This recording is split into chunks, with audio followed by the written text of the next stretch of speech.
કરજણ તાલુકા કોંગ્રેસ દ્વારા આજે નાયબ કલેક્ટરને વિવિધ પ્રશ્નોને લઈને આવેદનપત્ર પાઠવવામાં આવ્યું હતું, જેમાં કરજણ નગરપાલિકા દ્વારા પ્રી મોન્સૂન કામગીરી યોગ્ય રીતે કરવામાં આવે, સ્ટોર્મ વોટર લાઇનની સફાઈ કરવામાં આવે તેમજ સ્વામી વિવેકાનંદ તળાવમાં જામી ગયેલી લીલ દૂર કરવાની માંગ કરવામાં આવી હતી। કોંગ્રેસના આગેવાનોનું કહેવું હતું કે તળાવમાં લીલ જામી જતા મચ્છરોનો ઉપદ્રવ અને દુર્ગંધ ફેલાઈ રહી છે।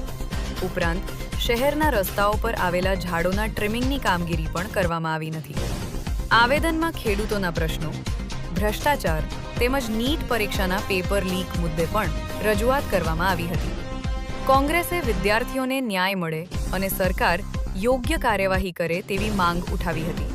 તાજેતરમાં વિદ્યાર્થીઓને જેને મેડિકલમાં અને બીજી કોઈ લાઈનોમાં જેને અભ્યાસ કરવો છે, એ અભ્યાસ અર્થે ગવર્મેન્ટ દ્વારા નીટની એક્ઝામ લેવામાં આવે છે, પરંતુ આ વખતે હમણાં જ લગભગ 3 દિવસ પહેલા નીટનું પેપર જે લીક થયું એનીમાં ટોટલ 22 થી 25 લાખ વિદ્યાર્થીઓને આની અસર થઈ છે, જેના કારણે વિદ્યાર્થીઓનું ભાવિ અત્યારે ડામાડોળ છે।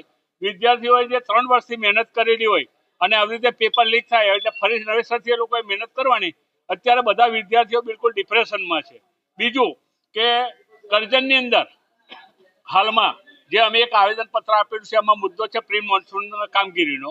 પ્રી મોન્સૂન કામગીરીમાં અત્યાર સુધીમાં નગરપાલિકાની જે સ્ટોર્મ વોટરની લાઈનો છે એ લાઈનોની સફાઈ થઈ નથી। બીજી વસ્તુ કે જે રસ્તા પૈકીના ઝાડો છે એની એ લોકોએ ટ્રીમિંગ કરવા જોઈએ, પરંતુ ટ્રીમિંગ થતા નથી। બીજો મુદ્દો એવો છે કે તળાવ જૂના બજાર જે સ્વામી વિવેકાનંદ તળાવ બનાવવામાં આવેલું છે એમાં તમે આવીને જોઈ શકો છો પુષ્કળ પ્રમાણમાં લીલ છે, જેના કારણે ભયંકર દુર્ગંધ રાત્રે ફેલાય છે, મચ્છરોનો બહુ મોટો ઉપદ્રવ છે અને એક વખત આવું જ એપિડેમિક જૂના બજાર ખાતે થયેલું એવું એપિડેમિક ફરી કરજણમાં થાય એવી એક શક્યતાઓ દેખાય છે।